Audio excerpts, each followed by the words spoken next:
Hoy nos vamos a meter, en las calles de la antigua Roma para entender algo que usamos todos los días sin pensar. Casi sin darnos cuenta, ¿no? Exacto.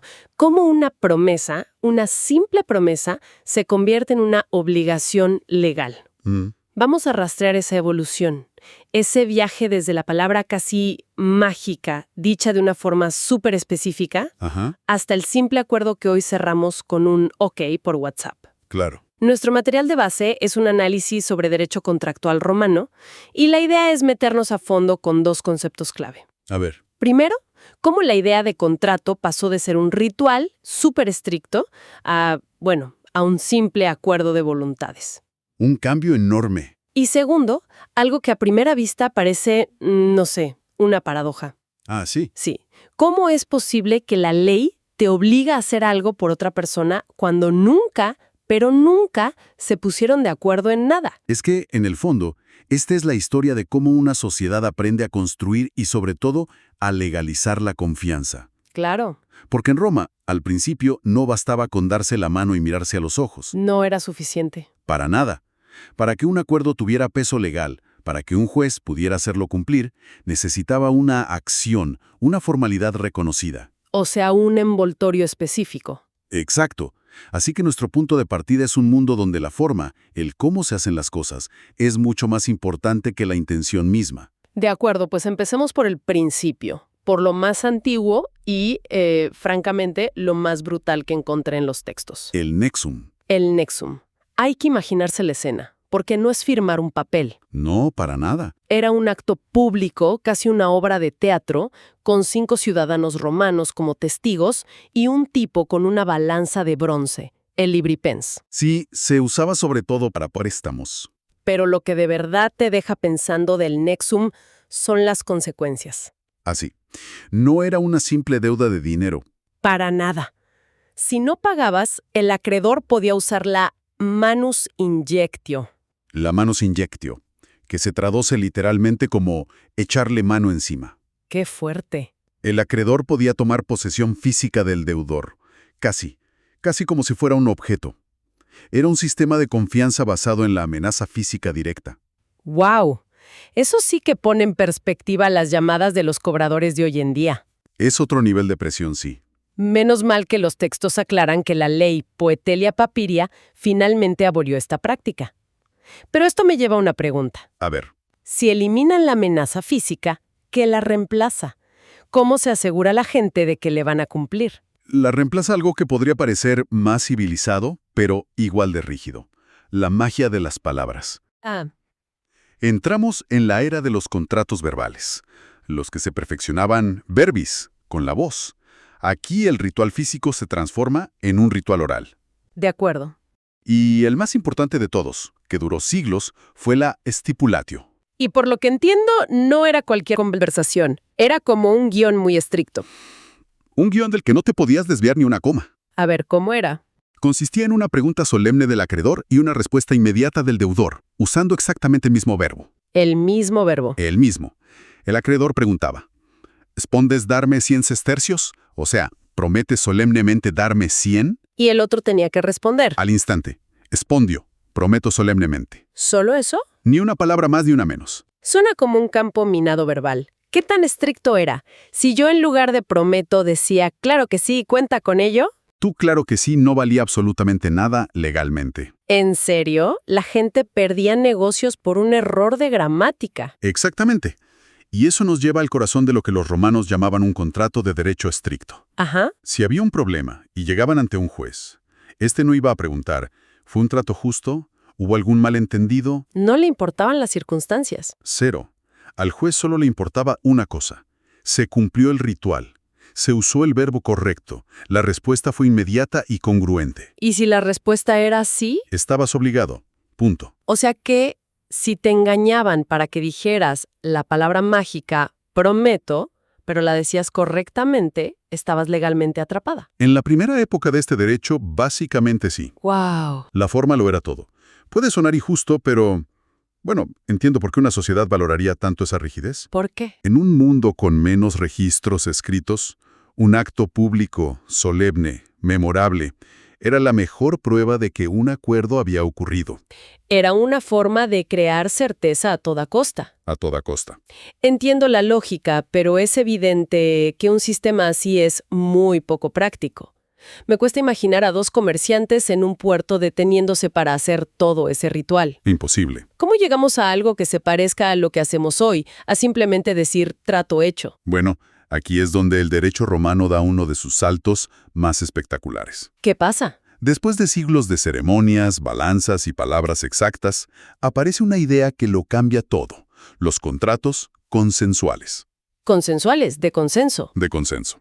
La idea, verdaderamente revolucionaria, es que el simple consentimiento, el consensus entre las partes, es suficiente para crear una obligación legal. Espera un momento. ¿Me estás diciendo que de repente un simple sí acepto tenía el mismo poder legal que todo el teatro del Nexum? O que la fórmula precisa de la estipulatio, ¿sí? Eso es un cambio brutal. ¿Qué pasó para que la ley empezara a confiar tanto en la simple intención de la gente? Lo que pasó fue Roma. El imperio. El imperio creció y con él el comercio. El viejo derecho, el ius civile, era para ciudadanos romanos, lleno de rituales que un comerciante de Egipto o de la Galia... Ni entendía ni le importaban. Claro, se necesitaba un sistema más ágil, más universal. Y de esa necesidad nace el ius gentium, el derecho de gentes, Un derecho para todos. basado no en rituales locales, sino en la lógica, la razón y la buena fe. Los contratos consensuales son la joya de la corona de esa nueva mentalidad. A ver, demos el ejemplo más claro. La compraventa. Perfecto. Yo quiero vender mi ánfora de vino y tú la quieres comprar. Nos ponemos de acuerdo en el precio. Ajá. Según este nuevo sistema, en el momento en que ambos decimos ¿de acuerdo? Listo. Ya existe un contrato. O sea, yo ya estoy obligada a darte el vino y tú a pagarme, aunque el ánfora siga en mi almacén. Y el dinero sigue en tu bolsillo. Exacto. La obligación nace del acuerdo, no de la entrega. ¡Increíble! Y este principio se extendió a los pilares de la economía: el alquiler, locación, la creación de una empresa, sociedad, el encargarle una gestión a alguien, mandato. Todos se perfeccionaban con el simple consentimiento. ¿Con el simple consentimiento? Suena mucho más simple, pero también más riesgoso, ¿no? ¿En qué sentido? Sin testigos obligatorios ni formalidades, ¿no se convertía todo en un él dijo, ella dijo ante el juez? Sin duda habría esa puerta, pero el sistema evolucionó para manejarlo.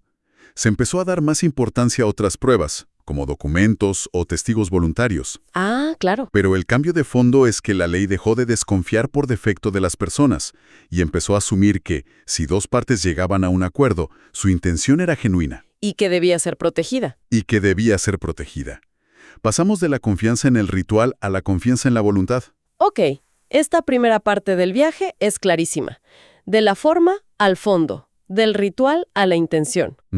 Pero ahora viene la parte que, lo admito, me cuesta entender. El material nos habla de los cuasicontratos. Ajá. Y la definición es que generan una obligación, sin que haya existido ningún tipo de acuerdo. Exacto. ¿Cómo es eso posible? ¿Es una contradicción en sí misma? Lo es. Y por eso es una de las creaciones más sofisticadas del derecho romano. Un cuasicontrato es una situación en la que no hay acuerdo, pero la ley interviene ¿Para qué? para crear obligaciones como si lo hubiera habido. ¿Y por qué lo hace? Por una razón muy poderosa: la equidad. Para evitar una injusticia. Para evitar un resultado que sería manifiestamente injusto. El ejemplo clásico es la gestión de negocios ajenos. A ver, pintemos la escena para que se entienda bien. Venga. Mi vecino se va de viaje un par de meses. Mientras está fuera, una tormenta le destroza el tejado de su casa. Ok. Si no hago nada, la lluvia va a arruinar todo por dentro.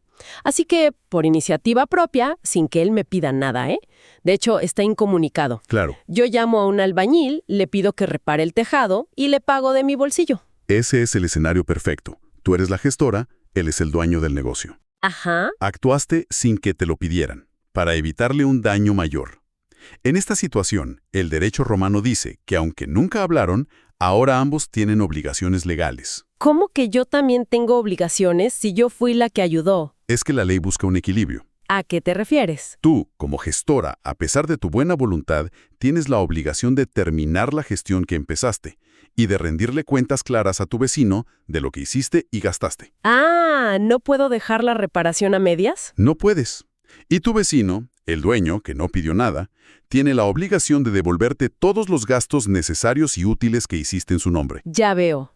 La ley me obliga a ser responsable con mi buena acción y a él lo obliga a no aprovecharse de mí. Exacto. En el fondo, la lógica es que, si él hubiera sabido del tejado roto, es razonable pensar que habría querido que alguien lo reparara. Precisamente, la ley actúa sobre esa voluntad presunta. El gran principio que está detrás es evitar el enriquecimiento sin causa. Que nadie se beneficie injustamente a costa de otro. Correcto. Y esto nos lleva a otro ejemplo aún más dramático, la Lex Rodia de Yactu. La ley de Roda sobre La hechazón de mercancías. la hechazón. Suena a desastre. Y lo era. Imagina un barco mercante atrapado en una tormenta violenta. El capitán se da cuenta de que la única forma de salvar el barco y a la tripulación es aligerar peso. Tiene que tirar cosas por la borda. Exacto. Así que ordena arrojar toda la carga de un comerciante en particular. La maniobra funciona y el barco llega a puerto. Uf. Pero con el resto de las mercancías intactas. El comerciante cuya carga fue sacrificada lo pierde todo para salvar a los demás. ¡Qué situación más injusta! Exacto. Y aquí no hay ningún contrato firmado que diga qué hacer. ¡Claro que no! Pero la ley, por pura equidad, imponía una solución. Creaba una obligación entre todos los involucrados. ¿Entre quiénes? Los dueños de la mercancía que se salvó y el propio dueño del barco debían indemnizar, a prorrata, al comerciante que perdió su carga. Se socializaba la pérdida. Se socializaba la pérdida, porque el sacrificio de uno había sido el beneficio de todos. Es una solidaridad forzosa creada por la ley. Es increíble. Esas personas quizás ni se conocían entre sí, pero la catástrofe los une en un vínculo legal más fuerte que una firma. Así es. Los cuasicontratos nos muestran que para los romanos, la justicia a veces estaba por encima de la voluntad de las personas. Nos muestra que entendieron que la vida crea situaciones que ningún contrato puede prever. Y que hay que tener herramientas. Y en esos casos, la ley debe tener herramientas para crear una solución justa, para imponer una especie de confianza forzosa, donde el acuerdo era imposible. Para que la comunidad se sostenga. Exacto. Sobre principios de equidad. Entonces, si miramos el panorama completo, hemos recorrido dos caminos que parecen ir en direcciones opuestas. ¿Cómo? Por un lado, la evolución de los contratos nos muestra cómo la ley aprende a confiar en la gente, pasando de exigir rituales estrictos a validar el simple consentimiento. Es un movimiento hacia la libertad y la intención individual. Sí. Y por el otro, el camino de los cuasi-contratos nos muestra a la ley interviniendo precisamente donde no hay intención. Donde no hay acuerdo. Exacto. Crea obligaciones para proteger la equidad y evitar que alguien se aproveche de una situación, ya sea por un golpe de suerte o por la buena acción de otro. Y aunque parezcan contrarios, ambos desarrollos revelan una increíble sofisticación. Sí. Por un lado, facilitaron la vida diaria y el comercio al hacer el derecho más ágil. Pero al mismo tiempo, tejieron una red de seguridad para las situaciones imprevistas, para los casos en que la justicia requería ir más allá de lo pactado. Exacto. Es un sistema que aprendió a ser flexible y rígido al mismo tiempo. Flexible para los acuerdos voluntarios y rígido para imponer la justicia cuando la voluntad estaba ausente. Entendieron algo clave. Que para que una sociedad funcione, se necesita tanto la libertad de pactar como la certeza de que nadie quedará desamparado por un vacío legal. Y aquí me queda una reflexión. A ver. La próxima vez que aceptemos los términos y condiciones de una aplicación con un solo clic, o cuando le devolvamos el dinero a un amigo que pagó una cuenta común sin que se lo pidiéramos. Estamos viviendo bajo estos principios. La idea de que nuestra simple voluntad puede crear un vínculo legal y que a veces la justicia nos obliga a actuar correctamente incluso sin haberlo prometido. Es una herencia directa. Es una herencia directa y muy viva de ese mundo que los romanos tardaron siglos en construir.